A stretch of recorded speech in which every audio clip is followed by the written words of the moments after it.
What is up, Retro Maniacs? Welcome to the Retro Card Chat Podcast. That's what. My name's Mike. I'm still from Mike's Retro Trading Cards. And I'm joined by two guys that may not be in the background of the 2019 Chronicles Ja Morant card, but they in the background of every single 1999 football card released. Go ahead. Out your cards. Look, you'll find them. They're there. They are Joe Day and EP Eric Pahalik. How you doing, guys? I've seen so many funny memes from that card, right. Like the entire Home Improvement family. Yep, with Wilson behind someone. I mean, people have been killing it. It's been hysterical, but yeah, that's a good one. I'm hungover, by the way. FYI, I'm hungover as all get out from our live stream last night. Thank you to everyone who came out. I believe that was 2 nights ago. Wasn't that Saturday? Nope. Night? This is Monday morning. Right. Yes, we filmed this live every Monday morning. Yeah, and, at 7 o'clock. 2 nights ago. My bad. Yeah. That's what I thought you meant. Yeah. So what a hobby we have here. First of all, that card shooting up in price is ridiculous. Awesome. But then the flip side of that is it's so cool with all the people with the memes and adding all the dumb posts of, well, look who's there. Yeah, I enjoy that. So good and bad in the hobby there. Mm-hmm. How's it going, EP? I'm doing great. The live stream was fun last night. I'm still a little tired, obviously. I didn't do a live stream. The live stream we did Saturday night was great. Saturday night, yeah. EP and I did a live stream last night. Oh, you weren't invited. Okay. Yeah, we did the. Yeah. I wish you would not invite me more often. Oh, I'm still a little tired after my no sleep before the card show. I think I was for 33 consecutive hours before I finally took a 2-hour nap before our live stream. 36. So I was pretty close. It was 33 consecutive hours before the live stream, and then took a little nap, and then got a few more hours after the live stream. So I know you were a little bit out of it at 9 o'clock in the morning when I got to the card show. We'll talk about the card show in a little bit. First of all, I want to talk about me because I'm the host of the show. Yeah. What else? I always talk about me, right? But recently, I don't know why, but the Basketball Card Nerd YouTube channel asked me if I wanted to do an interview. So there is now live a video of Mike from Mike's Retro Trading Cards being interviewed about my history in cards, how I got into it, how we started the channel, how much I don't like you guys, all this kind of stuff. I haven't watched it, so that might be true. So the normal stuff, just the normal every normal stuff. But yeah, definitely, if you haven't watched it yet, if you might want to hear some of my story, check it out. I'll put a link in the description below and get my views up there. I don't want to be. I'm not in last place, so that's good. The person before me has way less views, so I feel better. Is it a race? Of course. I love how Mike yells at us about making everything a competition, and he's literally making everything a competition. Come on, I don't want to win. I don't need to have the most. I just don't want to have the least. Hey, if you're first, you're last. Everybody knows that. I don't know. I don't feel like it's that way in interview views. So yeah, Joe, you would absolutely be the same way. Well, first off, I would have a whole campaign. I would be door knocking to have people watch it. EP, do me a favor. You're the reporter of the group, right? Yes. Can you watch it and then report back to me? Let me know how it is. I'm definitely going to watch it. I haven't watched it yet, but I'm definitely going to watch it. You guys could do a reaction video to it. That would be pretty good. Yeah. Day drinking with EP and Joe Day reaction video to Mike's interview. Yeah. So you get to hear all the stuff I say about you guys. All the F-bombs he drops when describing us. Yeah. Maybe not. Those two complimentary. Was I nice? Was I mean? Watch the video and find out. I'm not going to tell you here. I am not going to do that. I mean, he paid good money to have me on as an interview guest. So. Wait, there was money involved? Oh, no, yeah, I don't know. All joking aside, EP, we talked about this last week. EP set up at his first ever card show as a dealer this past weekend. I was his first ever customer. I heard a rumor out there. I heard a rumor. Well, we'll hold off on the rumors, but EP, tell us a little bit about your day. How did it go? How'd you do? It was awesome. I had so much fun. Talked to a lot of awesome people. It was fun interacting with everybody that came up to the table and finding out, what they collect and what they do in the hobby. Especially Mike, of course. I had a blast. I got to nobody was buying my. I ended up selling. I want to say maybe 20 of my packs I had for $1, all junk wax stuff. One guy came up and bought all my WCW packs with, I think there were 7 there.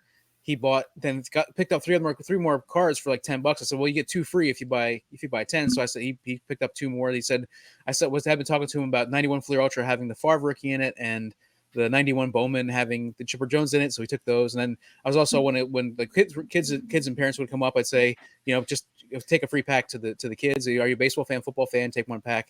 And it was a lot of fun.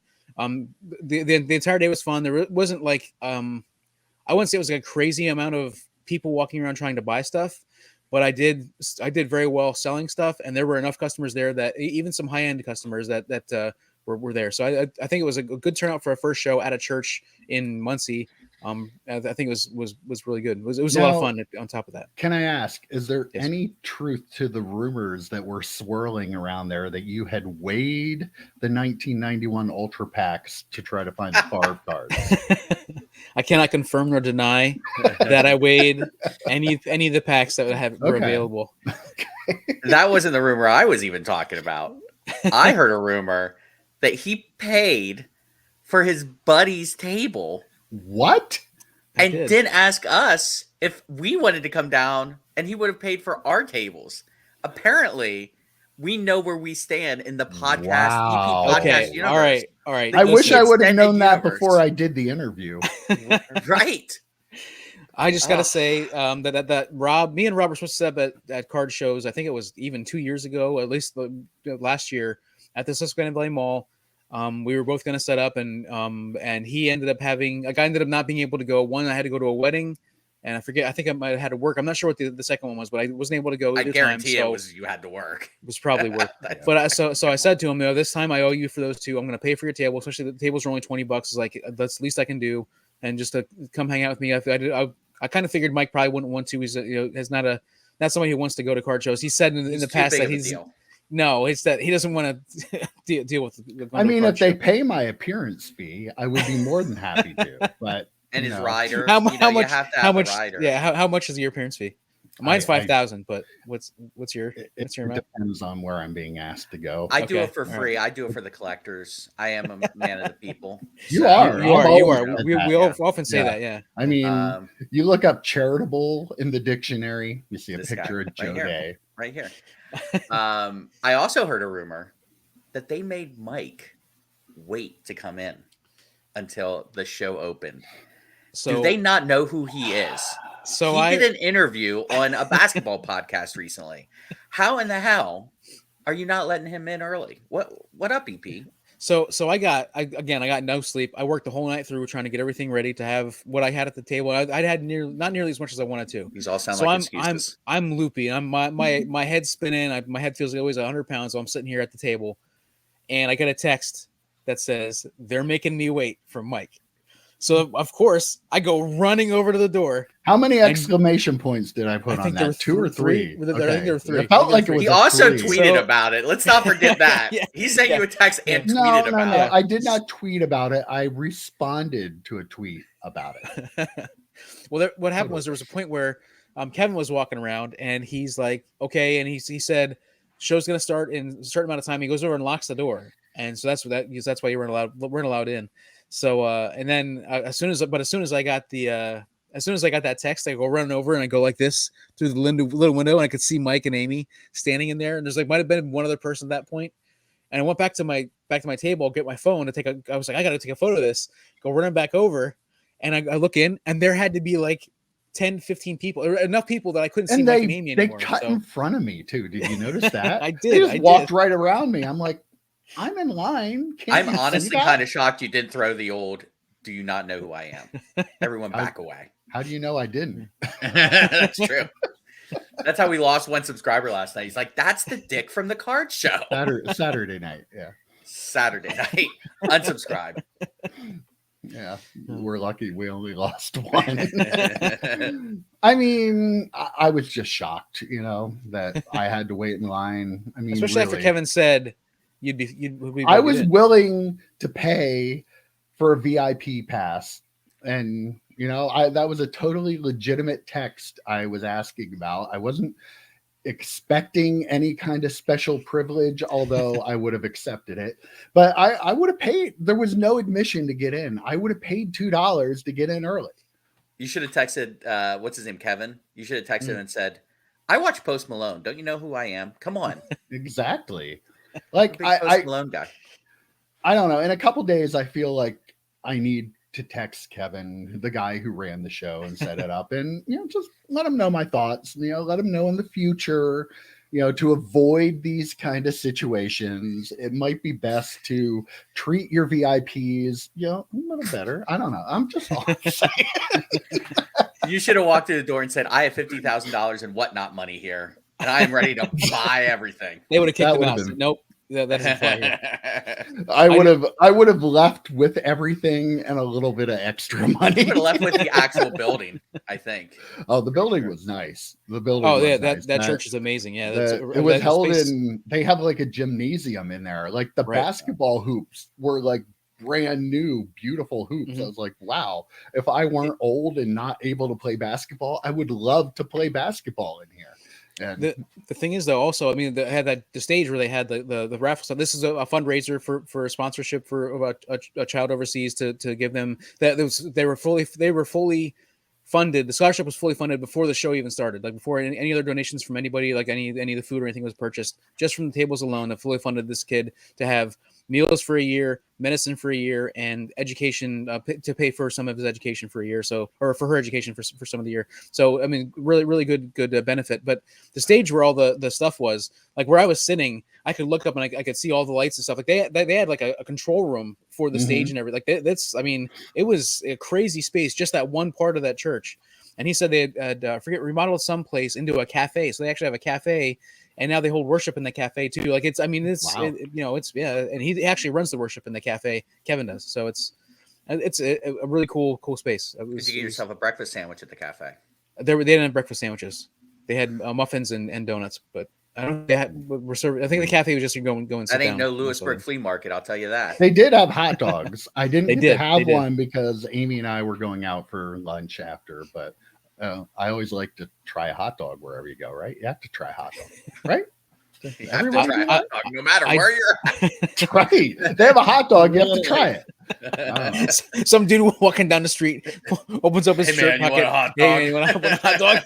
Gotta try it. Gotta try it. I mean, that's how I know.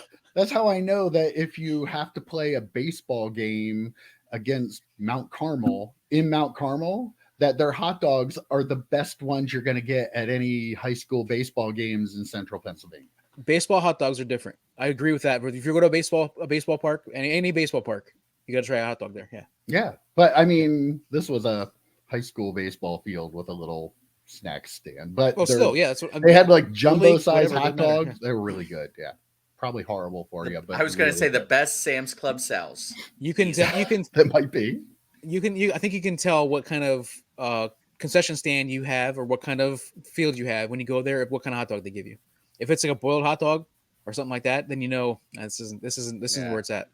The thing, like when you play like sports in the coal regions, though, they have all that like coal region specific Polish food that like I'm not a big fan of a lot of it, but like it's fantastic and people love it. Like they had hlushki and they had pierogies like at a baseball game. Amazing. So yeah, pierogies are amazing. So pretty amazing. People have no idea what the coal region is, I'm sure, but but pretty successful show there. EP. I was actually, it wasn't packed, but there were a decent number of people there. It was like, I felt like it was really good. Like you could go to a stand and look at stuff and not have to like wait behind 20 people, which was nice. But there were enough people walking around that people were buying stuff. So thought that was a pretty good turnout for a first show. Yeah, it definitely was not overwhelming at all. And I feel like you were at my table for quite a while going through my boxes. Then you went through Rob's boxes next to me. But it felt like there was a pretty long stretch over the course of the 6 hours where I would have somebody walk up and say, "Hey, how's it going? Anything you're looking for in particular?" And and then that person would leave, and then the next person would go up, and it was kind of a constant stream of like one person, so it wasn't overwhelming especially for somebody who, I have one table, my first time ever at a show, and so like just trying to get used to that, and so that was actually really really good the way it kind of worked out, and it was stretched out over the course of the full 6 hours, but the last two-ish hours it kind of slowed down quite a bit. I think I only had like one or two people walk up, but it was a nice a nice, very very cool people. All the all the dealers were awesome, and the customers were fun too. So in case you're wondering, this is what I bought from EP. So we have a pretty good I already gouged you. I already gouged the shit out of you. Well, Joe, I wasn't going to bring it up, but he did. He did. Can you believe he charged me $85 for that little pile of cards? And he made me pay for the paper bag, I think. Oh, I did not make you pay for the paper bag. He worked it into the price. Like, he just gave me one price, and he's saying I didn't charge you for the bag, but he did. I know he did. I heard he charged you the eBay fees, too, on top of it. He did. I mean, it's crazy. Yeah. And the PayPal fee, and I didn't even pay by PayPal. I gave him cash. Yeah, I know. But well, if EP does it again and pays for my table, I'll go. I'll set up. Look at that Joe Mauer refractor. Yep. This is my favorite card I bought, though. The Sean Taylor rookie Very card. Cool. Yep. I have a couple of his, not too many, but like I think his cards are undervalued for actually as popular as he was. Yeah, for sure. That card's very, very Smith. cool too. Yep. Gotta love those old collector's uniforms. edge stuff. Yep. Got a Griffey. I love this Skybox LE set. I wish I could find a box for a good price. I got Chipper Jones certified red. And for everyone that's watching, a really cool card. Certified stuff. I'm pretty sure all of these cards will be in Mike's next big stack sale, and he will claim half of them. He might. Got a press proof there of Jerry Rice. And he actually sold a Derek Jeter insert out of Circa. Circa is one of those sets that people don't remember at you all. Must have multiples of that if you were putting one in a dollar box EP. What was that? The Jeter. You must have multiples of that if you. No, I mean it's not one of my top 9. That wasn't in the dollar box. Those cards I showed there were they were in the $5 box or 3 for $10. So yeah. I think he probably charged you. I think he charged me $8 a piece. Yeah, I think it was only 8, but yeah. Now I don't know if it was intentional or if it was the lack of sleep, but yeah, he really screwed me over. I did not. I gave you a pretty good deal. I feel like I gave you a pretty good deal on those cards.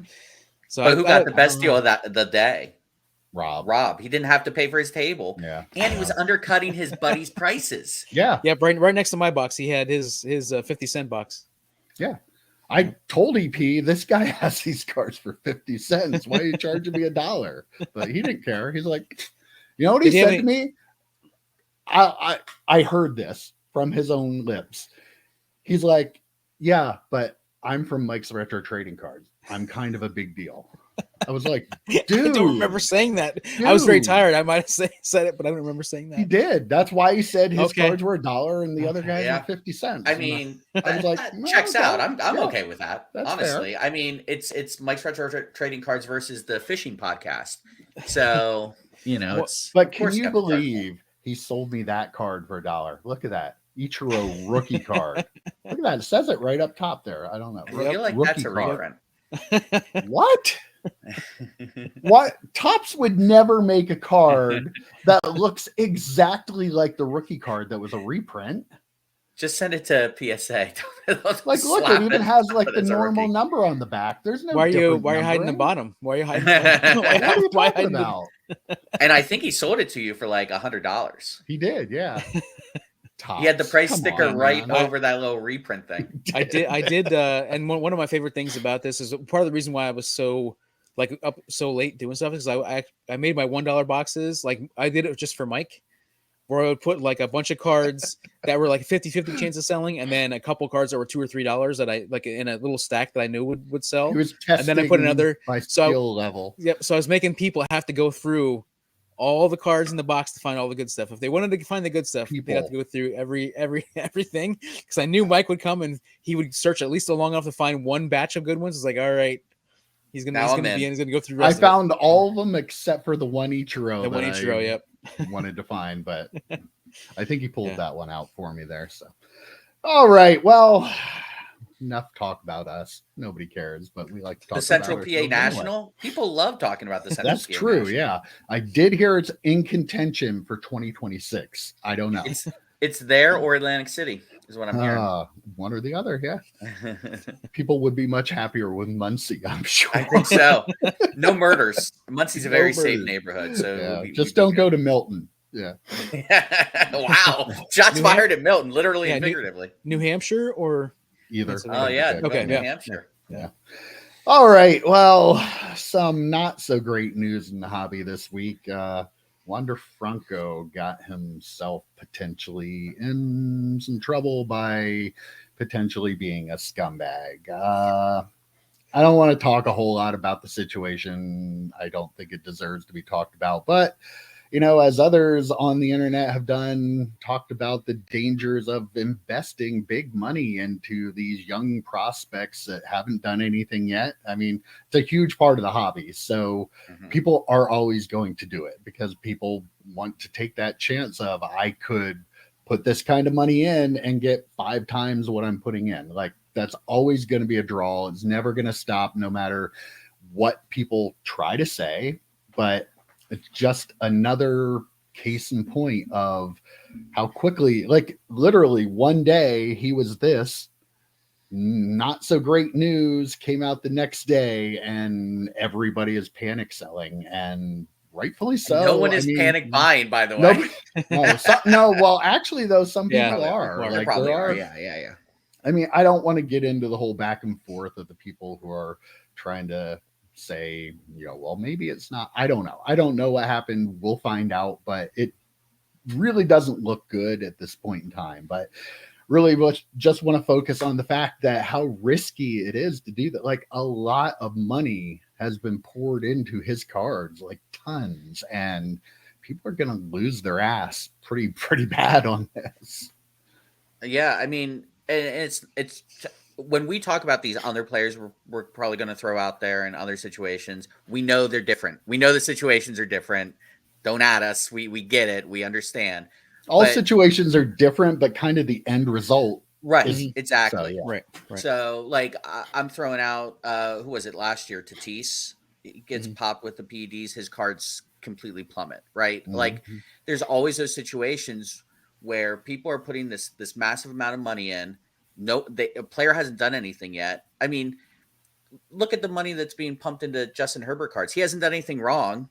He hasn't done anything good. Hasn't done anything good, great. So, people are willing to pump this money into these young players and just pray that they turn into something. And then you have all this money invested, and whether they end up to suck as a player or suck as a person, you're getting to the same location with their card values. They're going to drop eventually. And, something like this, like you said, Mike, one day, that's all it took. And the cards went from here to here pretty quickly.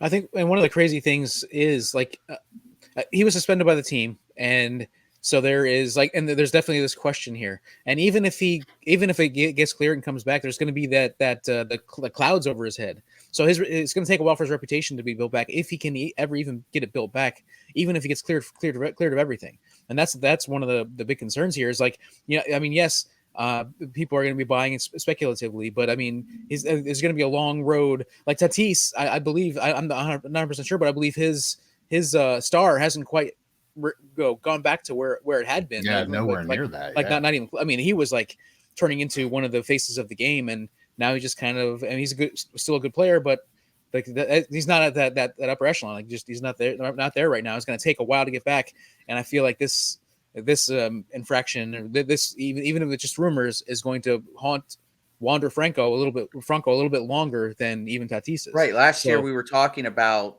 going in on a Tatis card. You know, like maybe we should buy low, and that was EP's whole responsibility for the entire year, and we didn't do it. But regardless, it's all my fault. Yeah. So, but we talked about doing that. We said, oh, maybe this is a good time to buy when it plummets. No one's thinking that with Franco. We're not sitting here going, oh, maybe we should. We're not. We aren't. Yeah. Oh, yeah, we aren't. I mean, us as a group, we aren't even thinking about it. I'm sure there are, which, you know, whatever. You do you, pal, but it's just a little too skeezy for me. I don't even understand though, like the buying low part of it. Like you said, EP, I don't know that there's a world where his cards will ever be able to go back up even to where they were before this news came out. Like, even if there was some kind of clear-cut evidence that came out that this was all just something out to get him, and I still, there's going to be a percentage of people that are like, is it really, or did this guy who has some money covered up, had some money, like, did it get covered? Like, so, like, I don't even understand buying low on him. The people that are buying cards right now, not a lot of them, because there are way more sellers than buyers, and rightfully so. But how many people do you think got cancel notifications or return requests from eBay purchases in the last week? Yeah. I'd love to see those numbers. Like, that's well, we're going to talk about eBay and their authentication process here in a little bit. So I won't put the cart before the horse, but I'm just saying it's kind of interesting. That will play into it a little bit, depending on what cards you had bought of him before this happened. You've got to think people were scrambling, panicking, trying to return these cards or cancel orders. Yeah, I feel like if he gets cleared, he's going to have a like Barry Bonds like rest of his career, like absolute best player in baseball. You know, but look at Barry Bonds, right? Well, no, I mean, Barry, right. But I mean, I'm talking like the best hitter and gets walked. You know, the walks are ridiculous. Like, just of all time, to get his cards back to where they were when he was this young player on the rise. You know. Yeah, and at that point, don't anyone care, because people stop caring about players after, you know, no matter how great they are. Look at someone like Trout's cards. You can get those fairly cheap, considering you get to a point where people want to find the flaws and find the reason that the guy is overrated, even though, like, you're watching him and putting this career together, and he's clearly, Mike Trout is one of the best players that has played in Major League Baseball, but people are kind of nitpicked, and like, you know, there are people out there, I don't know, people that don't have his cards that want to say, oh, like, I mean, there is a lot of that though. There's a lot of jealousy, and, you know, people will, oh, well, he's really overrated. But like, he's not. He's really not. Good. He's great. But like, you know, one of the things. By the time Franco comes back, though, to my point, by the time Franco actually gets to that point, EP, where he is Barry Bonds or whatever, if that would happen, people have already moved on to the next 20-year-old, 19-year-old that they think is going to 5x their money. Right, you know? Right. So it's I'm just saying, by for the time him he to comes back, it might be too late. Well, no, but I think it's just for him to approach where he was. He would need to be the best player in the history of the games. Was all I was thinking. I don't think I wonder if his cards will ever get back to where they were. But just as far as approaching it, like as far as approaching any sort of super collectability, he would need to be the best player in the history of the game. Yeah, and like I said, you know, look what they do to the best player in the history of the game. Oh, well, he's a cheater. It's like, he was still a really good baseball player. In a time when everybody was cheating, but that's a totally different subject. But, you know, like that, I mean, it comes down to that point though, that the amount of money now that people are putting into card like Justin Herbert, Wander Franco, Ellie De La Cruz, whoever you want to pick it to be, like, is there any way that what they can do will ever make them a good long-term investment? Like, people, like, if you're buying into young prospects for a long-term investment, you're stupid. Like, it has to be to take advantage of a spike that happens because they do something. That's literally the only way. If you're trying to make money doing this hobby and like prospecting, you have to take advantage of the spike. When somebody gets hot or does something really big in a couple game stretch, you got to get rid of them right away. You need to be Eddie Murphy and Dan Aykroyd in Trading Places in that scene at the stock market where they're like buy and selling really quick. You need to do that with like these prospects, because there's no way. Like we talk about this all the time with someone like Herbert. Like 7 Super Bowls are baked in. They're baked into his prices. So yeah, he'll get a bump if he wins a Super Bowl, but then people are like, oh, his cards were already really, really expensive and he hadn't done crap, but we assumed he was going to be the next 7-time Super Bowl winner, the next GOAT, you know? So it's kind of like, you know, when you play fantasy football and there's that young player in the first round, that rookie, and you're like, well, I could take him first overall, or I could take a guy who I know has already done it first overall. I mean, what are you going to do? Like, I'd rather take those guys that already have a track record. You're not going to get the huge spikes, but it's still a better long-term investment than someone you're hoping does something, because if they don't do something, or they do something really stupid in some cases, there goes your investment. There goes the money that you put into it.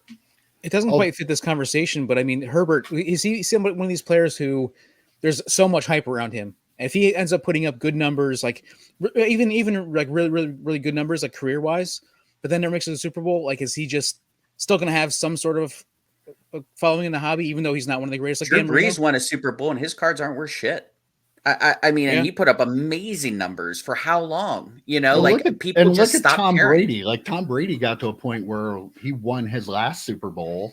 Cards went up a little bit for a short period of time. Retired, cards really didn't move at all, and they've dropped since he's retired. Like the greatest football player maybe that's ever played the game, and like he's not moving up in a down market. So like one of the things I have heard a lot of people talking about, you know, investing in guys or spending money in guys that have done it already, but like guys like Karl Malone and guys like Brett Favre, like even after they're done and after they've completed, they're human beings. They can do really bad things or dumb things and hurt their collectability too. So, you know, Karl Malone's a scumbag. Like if he weren't, his cards would probably be worth way more now than what they are. So, and the Brett Favre thing, like, a lot of people lost interest in him with the trouble he got into. So yeah, I just, when you're in this hobby, there is a big risk because they're human beings.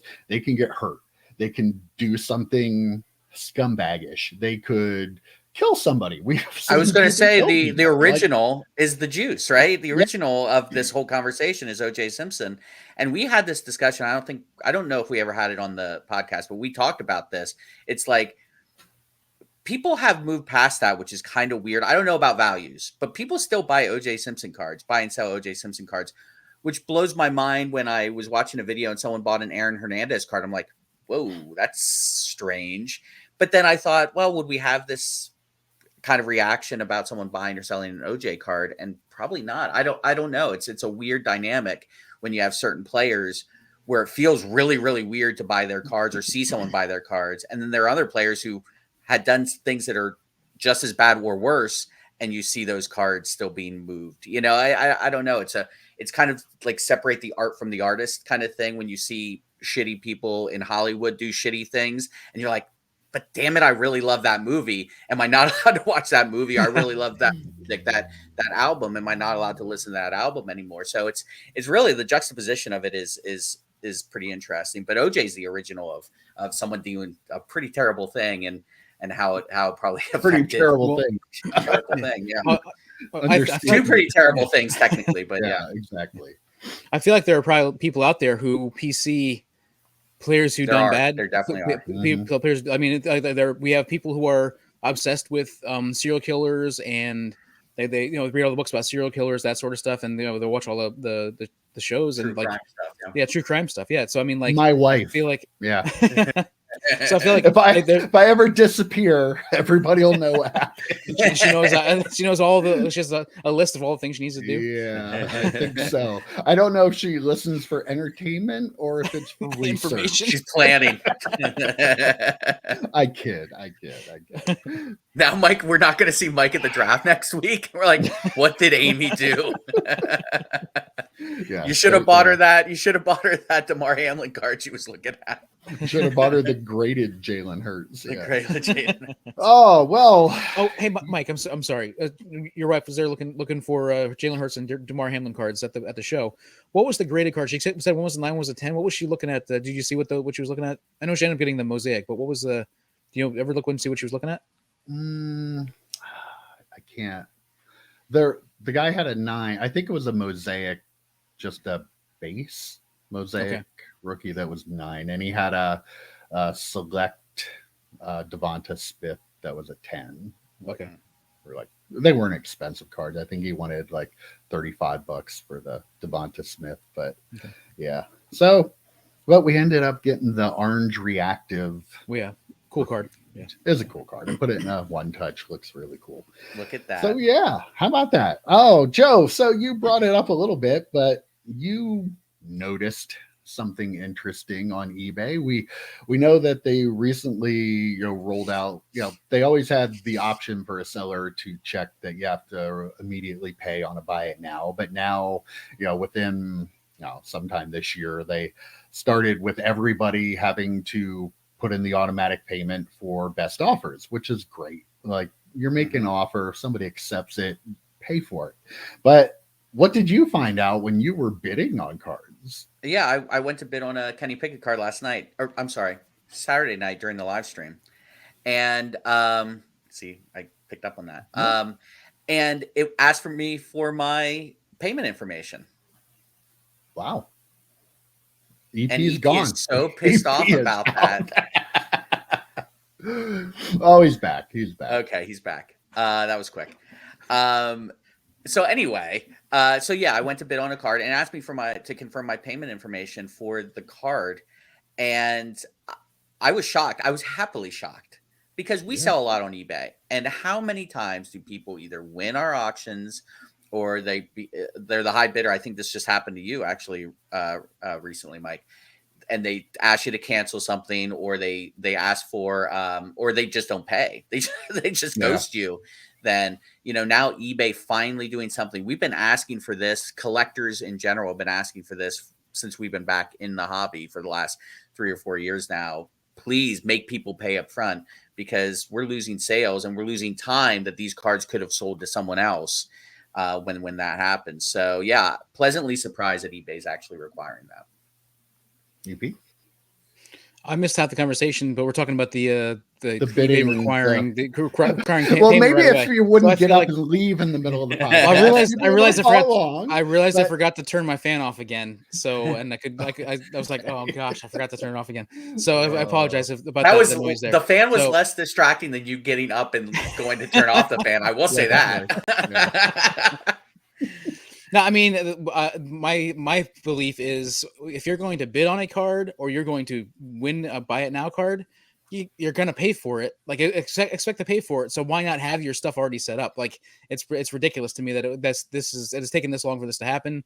I'm all for it 100%. Like, I don't bid on things that I don't want to pay for, and I definitely don't click buy it now on something I don't want to pay for. So, and I'm prepared to pay for it right away. So yeah. Now, Mike, I have seen on Twitter a number of people pushing back on it, because they're saying that sometimes, like, if a seller has multiple items, I like to wait. Or one of the other things I've seen is I'm selling a card that's going to end like a day after the one I want to buy, but because I have to pay for it right away, I don't have the money.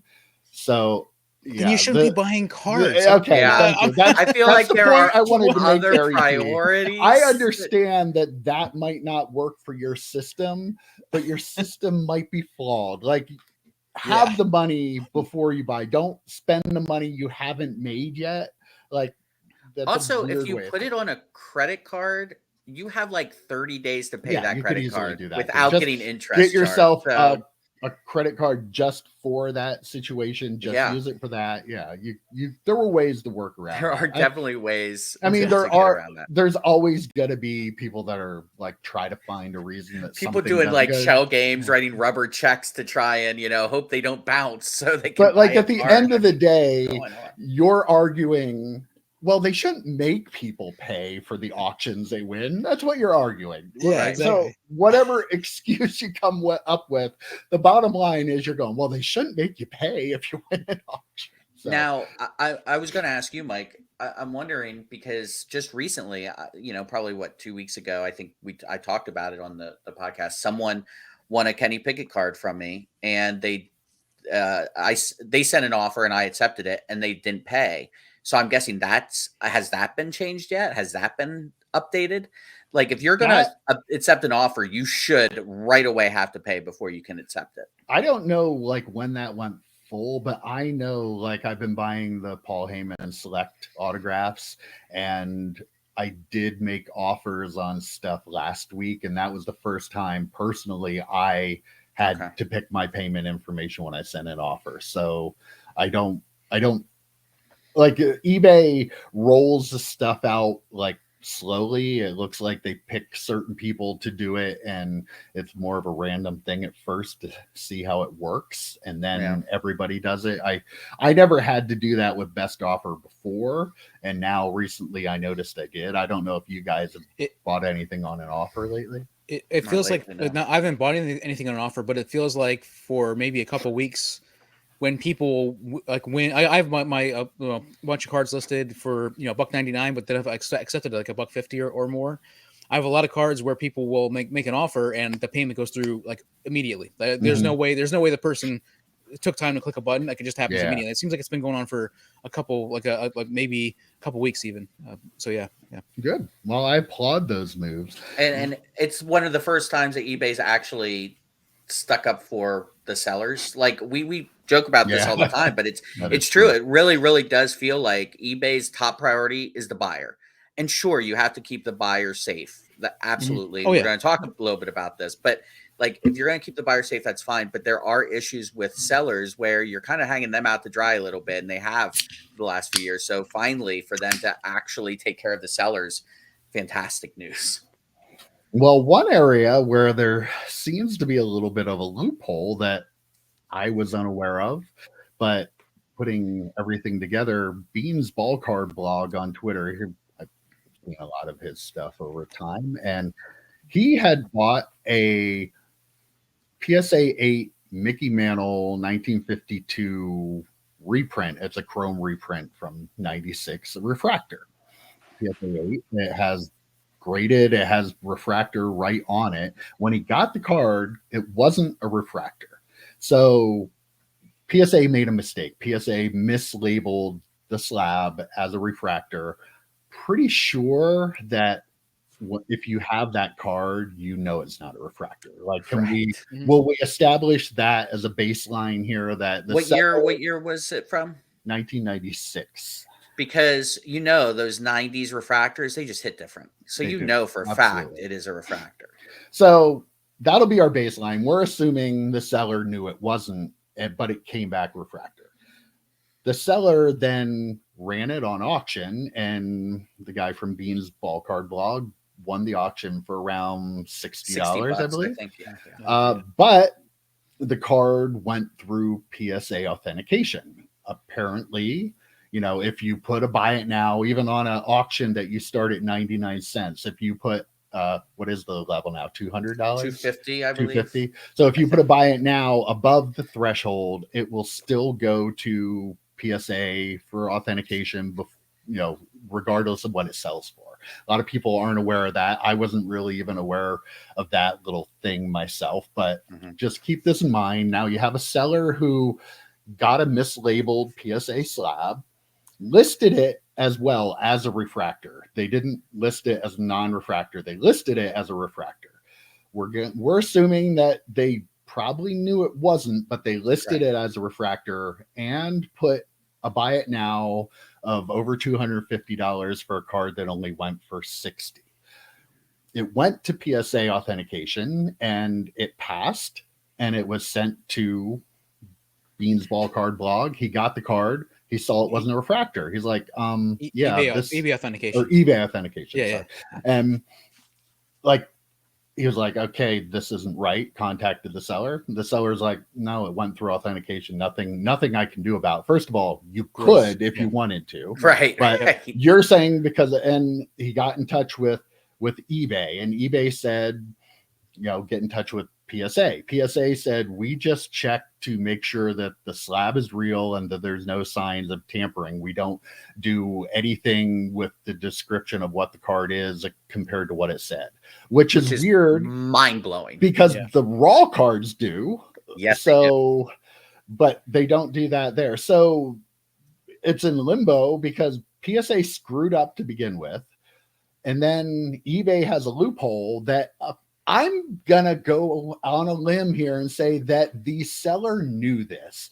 I'm not buying it's a coincidence that you had a card that only sold for $60 that you made sure on a auction to put a buy it now that would trigger the authentication.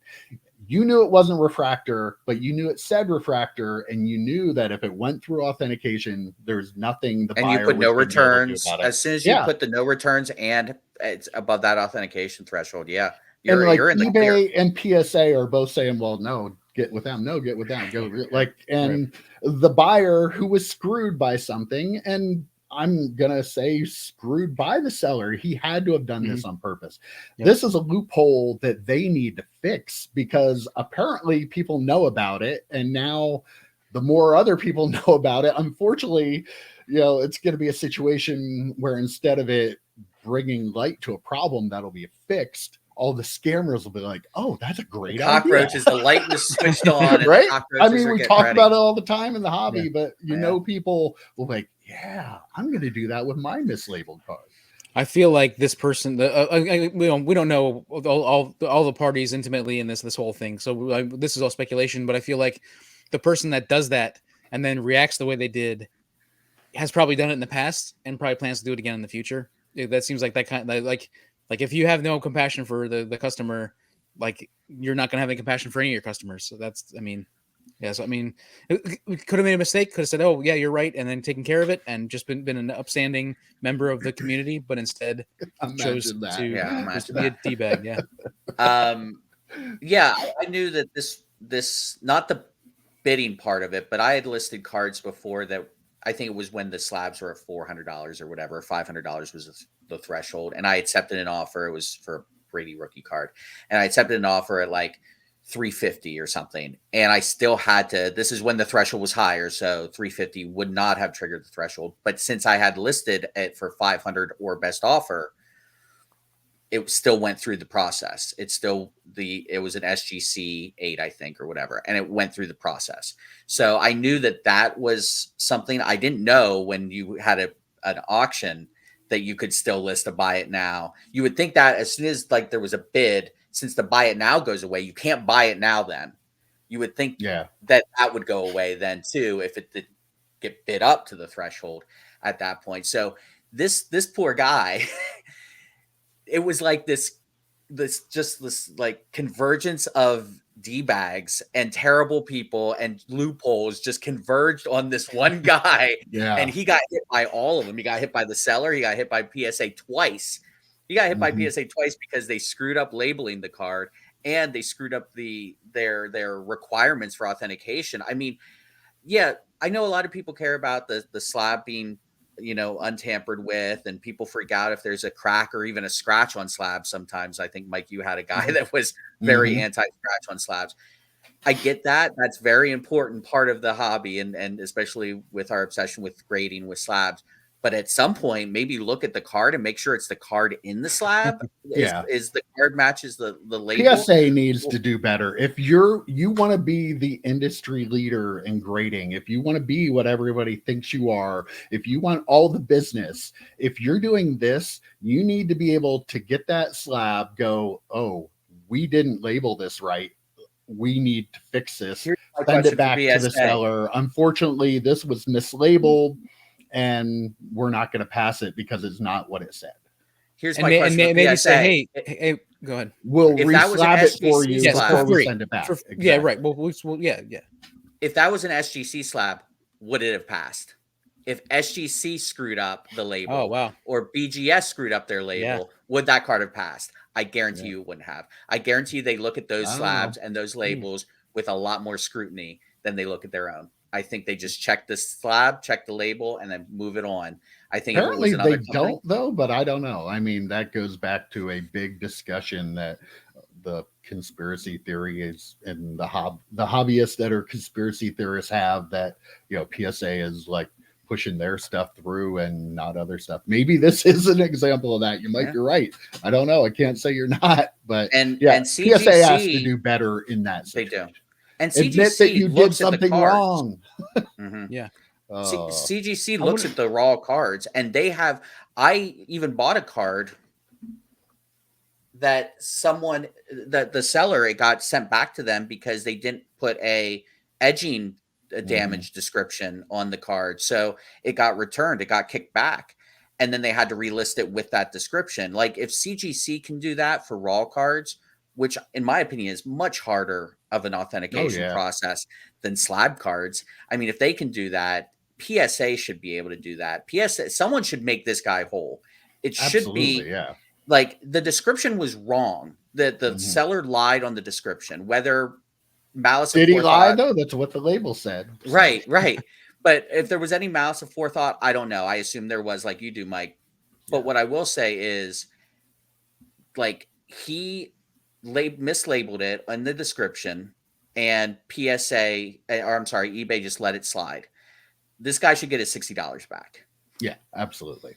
At the very least, eBay should refund him that money, even if they don't take it from the seller. Like, they do that in a lot of cases. Do it here. It's the right thing to do. Be a good business. And it's so unusual for eBay too, because they always bend over backwards for the buyers. Always. Like, to a fault sometimes. Yeah. And I'm shocked that they're pushing back so hard on this. And the guy even mentioned in his tweet thread, X thread, whatever, he even mentioned, he was like, maybe get someone who knows the process to answer my question, because it seems everyone he talked to in customer service had no clue about the whole authentication process. I don't know. Did you see if he had called anybody? Did he? People were suggesting that. Because that was my first assumption, was like, because he showed like the Ask eBay thing, and it was all like messages and stuff. So I was wondering if he called. I didn't know, but I feel like if you called them, that you might get a little further with this than you can just by contacting their customer service electronically. Yeah, like talk to an actual human instead of a chatbot. Yeah, probably. I mean, way to go. I mean, if you have a problem with eBay, always call, because you do get further with what you're trying to accomplish if you talk to somebody. Like, they're a gigantic company, and I'm sure the people that are running the electronic side of it are probably not their higher ups. They probably have canned answers. Yeah, a lot of it honestly looked like it was AI generated, like they were the same thing. So if you talk to a person, you can usually at least get somebody who will understand what you're trying to say and can make a better determination off of what it is. So. Right. I believe it'll never happen, but I would love to see the number of cards that go through authentication versus the number of cards that get sent back to a dealer. That would be a really number. Cool data to see, but I guarantee they'll never tell us that. All right. Well, I know, EP, you're a big Disney fan. Huge. Lorcana was released this week. Boxes. I looked this morning. It looks to me like they're selling like $275 to $300 a box right now, which maybe isn't quite as much as I thought they might be. But initial thoughts: are you interested in getting in at that price level? Are you looking to get in at a certain price level? What do you think will happen? This is very similar to Magic the Gathering, Lord of the Rings for me, where I feel like the prices are elevated right now, and they're probably going to go down later. And it is a product that I would like to at least get some of and try. I mean, I am definitely not a huge Disney fan. I've not seen most of the animated movies that have come out since I was a very, very little kid. But still, I understand the properties, and I think it's a cool thing. And it's one of those cool sets that I would like to see some of and open some of, but definitely not at the current price. I found it interesting that they didn't release a first edition. Like, it's not like a Pokemon release where you have a first edition and then the rest. Like, this is just, an unlimited print run, I would imagine, which, like, one of the questions I have as a card collector that I don't know if other card collectors are going to understand is, we all know Disney is a huge IP. We all know there are all kinds of people that don't collect cards that are probably going to be getting into playing this game and whatnot. I don't think the company that is making these cards are going to look at them from our collecting standpoint. They're going to look at it as an actual game, right? The IP costs them a ton of money, I'm sure. They're a business. They're making a game. They're going to print a lot of this because they want to get the product out to people and they want to make money on it. So I have questions on how big of a long-term investment it might be for people who are stashing boxes away. I could be completely wrong, but like, my gut instinct is they're not a card collecting, card hobby company. They're making this product for a general release for a rabid fan base of this intellectual property that they're going to keep making it because people want to keep buying it, and they're going to try their best to be able to get out enough for people to buy, because at the end of the day, they make more money on it. But I think they're overpriced. If that's what they're shooting for, I think they're overpriced. I don't think people are going to pay for a new Disney fans like this for $300. But that's the secondary market price, though. That's the markup on it. I don't know what the retail. Is it probably closer to what Pokemon sells for? I don't know. I wish I did. So. I should have looked up what the suggested retail is on it. But I wouldn't be shocked if people would pay that anyway. Not card people. I wouldn't be shocked if Disney. Oh, I'm sure some people Rob's that want to have it right Disney. away. It would not shock me if she. Yeah. I mean, she's not going to buy a box of cards, but like, she'll definitely talk about it. Like, it's definitely. I do need to make a call here real quick. Sunday, August 20th, 11:50 a.m. Pokemon has officially died. Oh, right. Okay. I mean, Pokemon's dead now, right? I suspect that Laura Khan is just going to take over the market. I need to make a call too. As of 11:50 a.m. Sunday, whatever today is, Magic the Gathering is officially dead. Also dead. Yeah. I also don't believe that. I don't believe any of these things. I mean, neither do we, but the sports card investor does. So that's what drives all of this stuff. Yeah, to your point, Mike, I think rabid Disney fans will pay an exorbitant amount of money for anything Disney related. So it wouldn't shock me if people go out. Our advice, be patient. Be patient. Yes. I feel like you'll be able to buy it at a more reasonable price. Don't be an early adopter, because I see no reason why they would not print a ton of this stuff. Why not? People are going to buy it. Print a ton. The only reason to be an early adopter, though, is so you can send them off for those sweet HGA labels. I'm wondering if they have some sort of deal with the company, because they're like, those labels are like really, really close to infringing on some IP that they probably shouldn't be. And Disney is not imagine that with HGA. Right. Disney is not a fan of that. HGA's never gotten in trouble for that before, have they? Oh, yeah. The most litigious, and going up against probably the most litigious company out there. They will aggressively protect their IP. Right. Yes. We might be sued just for talking about this. Well, I was going to say last night we played, and you might have earlier today, but last night we played the NFL ESPN primetime song. Yeah, no, we didn't. We scrubbed that. Owned by Disney, so we might get sued. I don't know. Yeah, we will. All right. Boy, this one's a little disturbing. Did you see about the apparently repackaged flawless basketball that was broken in China? The breaker was Beijing Love Cards. They were doing the breaking on the Hobby Stocks app, which everybody is telling me that is similar to Whatnot. It's a Chinese version of that app. And they were breaking the product. And as it went on and went on, people were noticing that the cards that were being pulled had already been pulled out of the product. They were they're not counterfeit. They're literally the same cards. I saw side-by-side photos. So they are legitimately the same card that were now all of a sudden resealed again.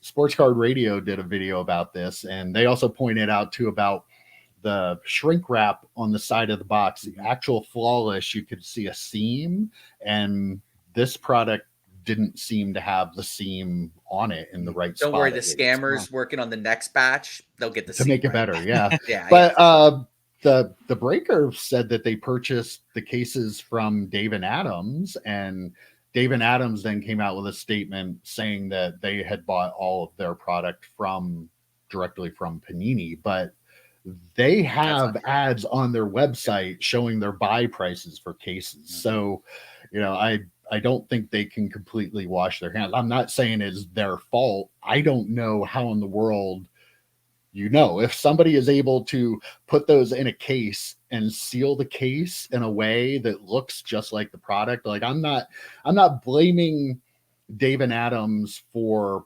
selling product that was repackaged, but I am blaming them a little for the response. Like, look into it. Like, I'm not holding you responsible for if somebody got that through. I don't know how we all got case duped. is not exactly like if a case of Pokemon cards authenticate. Maybe they did. Maybe that's where we're at.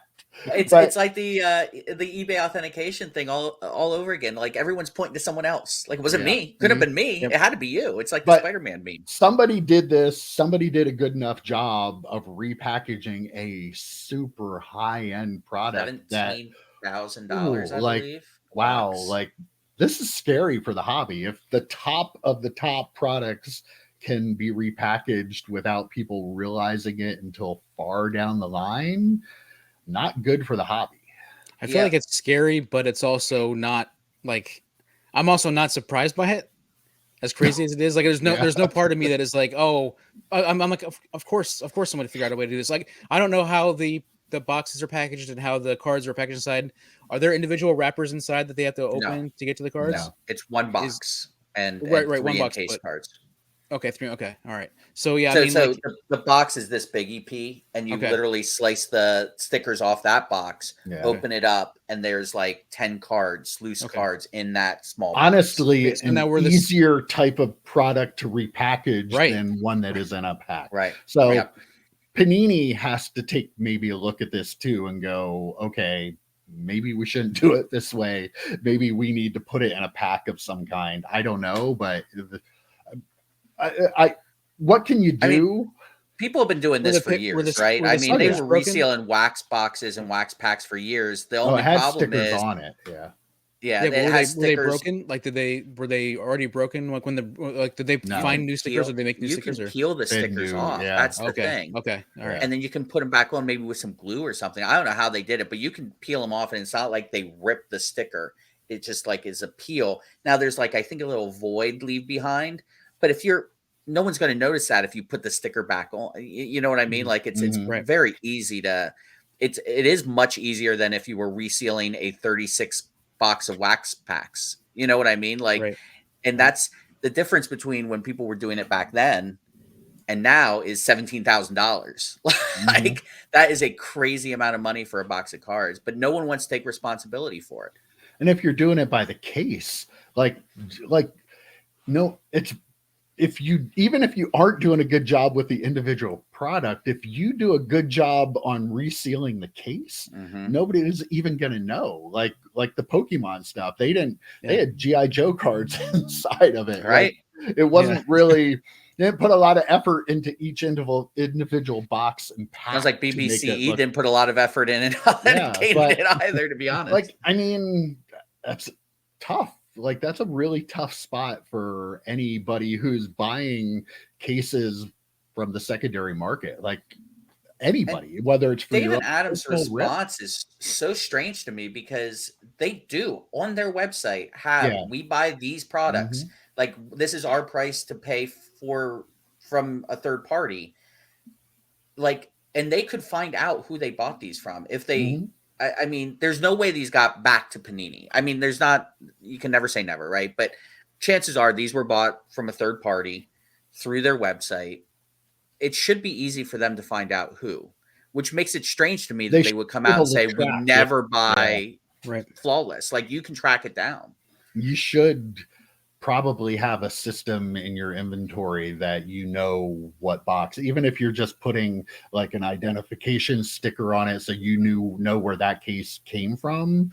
Like, again, I feel especially on a product like that, like especially on such a high-end product, like you got to take good care of that. I mean, I guess just assume that nobody was going to be able to do this. Now we know they can. So, like I said, hopefully it's a learning process for everybody involved that they can take something like this and now do better. That Dave and Adams can track where it comes from. So if it happens again, they can go, okay, I got this from these guys. What did you guys know? Or maybe Panini can think about how they're packaging stuff. They won't. It's Panini. They don't care. They don't care. Cool they don't care. Yeah. Like, I'm curious what and the whole Panini Fanatics thing. I don't know anything about Fanatics high-end products, right? So is this something that Fanatics should look at and say, shit, we better do something too, because we have high-end products? I honestly don't know what their high-end products look like. So EP's that's really more EP's thing. He's a big-time high-end baseball guy, so I don't know what buys in all the breaks. Does his own breaks. Yeah.